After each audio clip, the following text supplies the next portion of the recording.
En los pasillos de la Casa Blanca se rumorea una historia, seguramente falsa. Luego de ganar las elecciones presidenciales, Donald Trump fue a ver la función de un circo. Tanto le gustó que no le alcanzó con verlo y entonces lo compró. Llegado a la presidencia, no podía continuar con las actividades circenses, o al menos ya no de la misma forma que lo hacía antes. ¿Y qué hizo entonces? Llevó el circo al gobierno y lo convirtió en su gabinete. A eso se debe, según cuenta esta historia, insisto, seguramente falsa, que en la Casa Blanca haya tantos animales y tantos payasos. Hoy vamos a contarles la historia de la mascota más querida por Donald Trump, el chimpancé, pongámoslo así. Su nombre es Stephen Miller.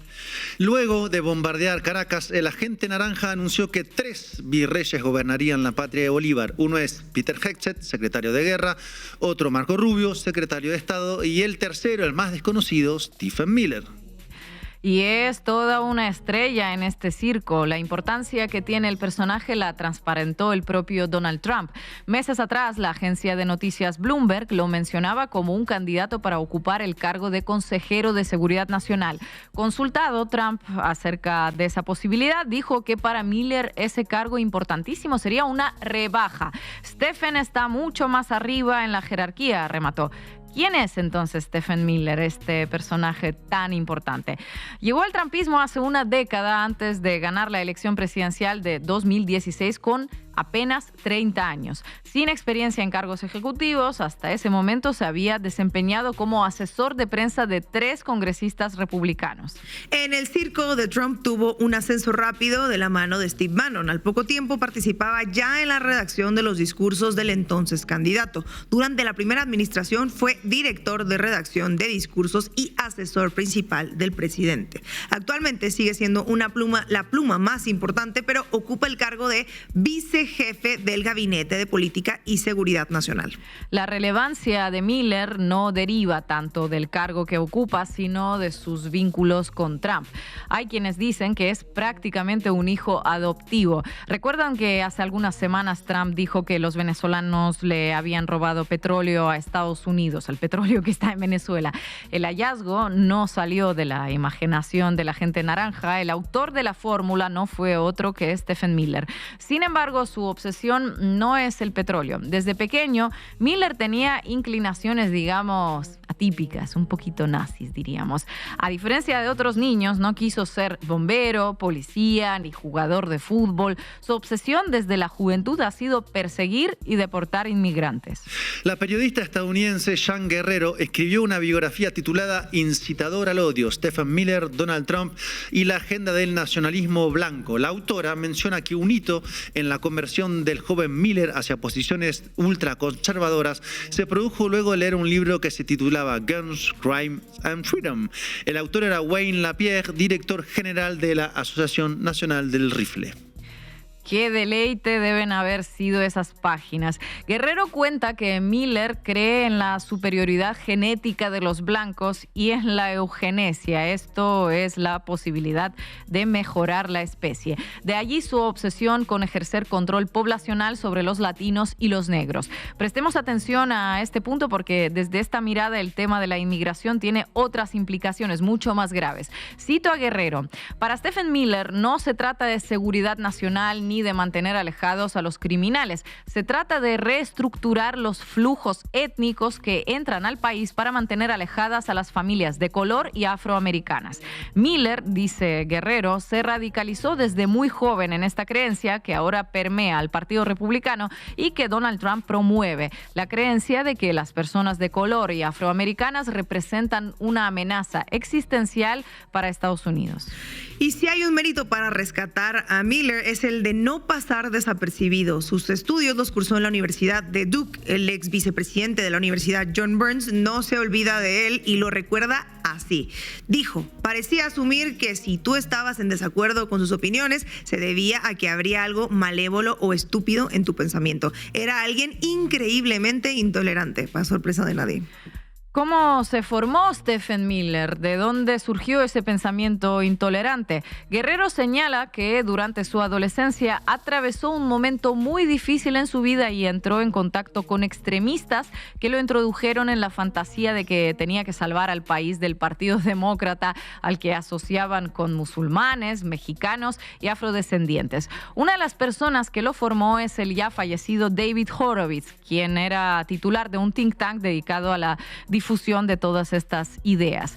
Horowitz sostenía que el verdadero racismo es el que padecen los hombres blancos. Según Guerrero, con él aprendió a camuflar el supremacismo en otro tipo de discurso más aceptable para la sociedad. Un ejemplo: supremacistas nosotros, nunca. Lo que queremos es proteger los empleos estadounidenses. ¿De qué me suena esto?